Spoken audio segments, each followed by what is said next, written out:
जय श्री राधे आप सभी को। आज इस वीडियो में हम जया एकादशी की व्रत कथा सुनेंगे। जया एकादशी को भैमी एकादशी भी कहा जाता है। युधिष्ठिर ने भगवान श्री कृष्ण से पूछा, भगवान कृपा करके ये बतलाइए कि माघ मास के शुक्ल पक्ष में कौन सी एकादशी होती है, उसकी विधि क्या है तथा उसमें किस देवता का पूजन किया जाता है। भगवान कृष्ण बोले, राजेंद्र, माघ मास के शुक्ल पक्ष में जो एकादशी होती है उसका नाम जया है। वह सब पापों को हरने वाली उत्तम तिथि है। पवित्र होने के साथ ही पापों का नाश करने वाली तथा मनुष्यों को भोग और मोक्ष प्रदान करने वाली है। इतना ही नहीं, वह ब्रह्म हत्या जैसे पाप तथा पिशाचत्व का भी विनाश करने वाली है। इसका व्रत करने पर मनुष्य को कभी प्रेत योनि में नहीं जाना पड़ता। इसलिए राजन, प्रयत्न पूर्वक जया एकादशी का व्रत करना चाहिए। एक समय की बात है, स्वर्गलोक में देवराज इंद्र राज्य करते थे। देवगण पारिजात वृक्षों से युक्त नंदन वन में अप्सराओं के साथ विहार कर रहे थे। 50 करोड़ गंधर्वों के नायक देवराज इंद्र ने स्वेच्छानुसार वन में विहार करते हुए बड़े हर्ष के साथ नृत्य का आयोजन किया। गंधर्व उसमें गान कर रहे थे, जिसमें पुष्पदंत, चित्रसेन तथा उसका पुत्र ये 3 प्रधान थे। चित्रसेन की स्त्री का नाम मालिनी था। मालिनी से एक कन्या उत्पन्न हुई थी जो पुष्पवंती के नाम से विख्यात थी। पुष्पदंत गंधर्व का एक पुत्र था जिसको लोग माल्यवान कहते थे।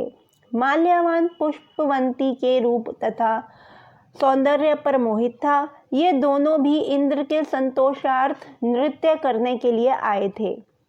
इन दोनों का गान हो रहा था। इनके साथ अप्सराएं भी थी। परस्पर अनुराग के कारण ये दोनों मोह के वशीभूत हो गए। चित्त में भ्रांति आ गई, इसलिए वे शुद्ध गान ना गा सके।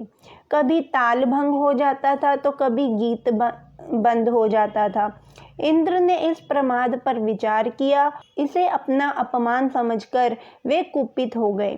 अतः इन दोनों को शाप देते हुए बोले, ओ मूर्खों, तुम दोनों को धिक्कार है। तुम लोग पतित और मेरी आज्ञा भंग करने वाले हो। अतः पति पत्नी के रूप में रहते हुए पिशाच बन जाओ। इंद्र के इस प्रकार श्राप देने पर इन दोनों के मन में बड़ा दुख हुआ। हिमालय पर्वत पर चले गए और पिशाच योनि को पाकर भयंकर दुख भोगने लगे। शारीरिक पातक से उत्पन्न ताप से पीड़ित होकर दोनों ही पर्वत की कंदराओं में विचरते रहते थे। एक दिन पिशाच ने अपनी पत्नी पिशाची से कहा, हमने कौन सा पाप किया है जिससे ये पिशाच योनि प्राप्त हुई है। नरक का कष्ट अत्यंत भयंकर है तथा पिशाच योनि भी बहुत दुख देने वाली है।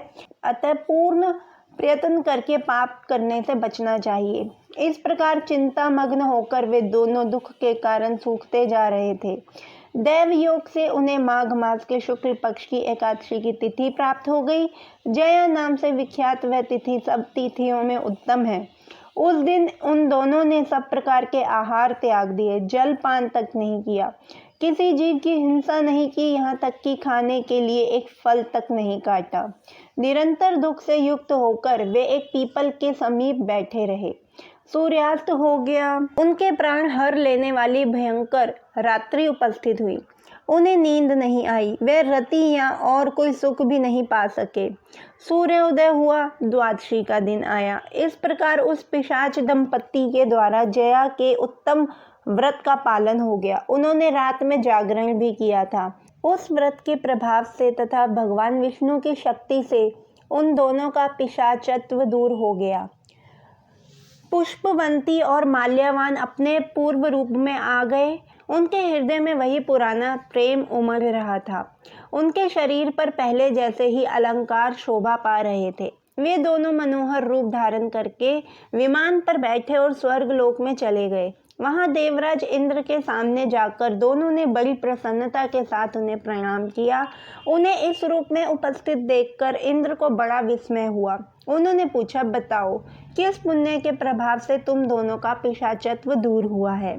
तुम मेरे श्राप को प्राप्त हो चुके थे, फिर किस देवता ने तुम्हें इस श्राप से छुटकारा दिलाया है? माल्यवान बोला, स्वामिन, भगवान वासुदेव की कृपा तथा जया नामक एकादशी के व्रत से हमारा पिशाचत्व दूर हुआ है। इंद्र ने कहा, तो अब तुम दोनों मेरे कहने से सुधा पान करो। जो लोग एकादशी के व्रत में तत्पर और भगवान श्री कृष्ण के शरणागत होते हैं वे हमारे भी पूजनीय होते हैं।